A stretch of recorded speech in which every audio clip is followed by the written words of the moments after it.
Beatles songs banned by the BBC decades after their release. There is a long list of songs that the BBC banned during the Beatles' heyday in the 1960s.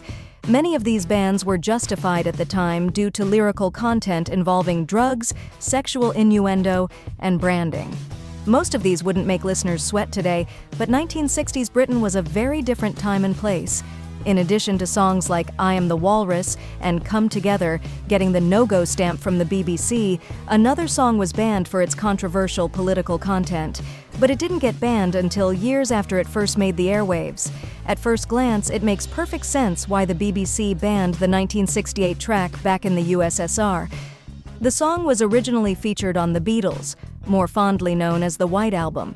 It contained a number of references to politics and the former Soviet Union.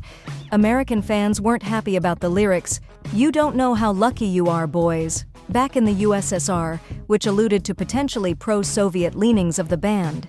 It was released weeks after the Warsaw Pact's invasion of Czechoslovakia, and the Beatles' sympathetic lyrics prompted outrage from both leftists and right-wing citizens and politicians across the pond.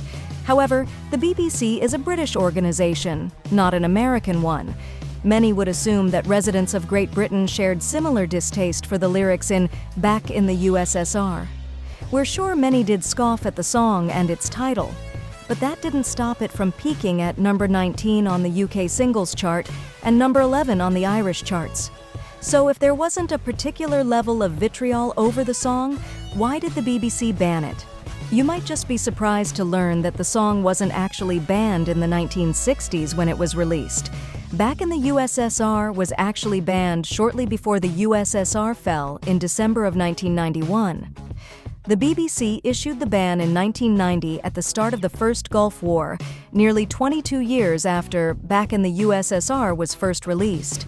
It wasn't the only politically leaning song to get the boot from the BBC around that time. Songs like Ghost Town by The Specials and Atomic by Blondie were also banned due to their political lyrics. It would have made more sense for the BBC to ban the Beatles' song in the 1960s. However, they have definitely banned songs over less egregious transgressions. This one just took a few years.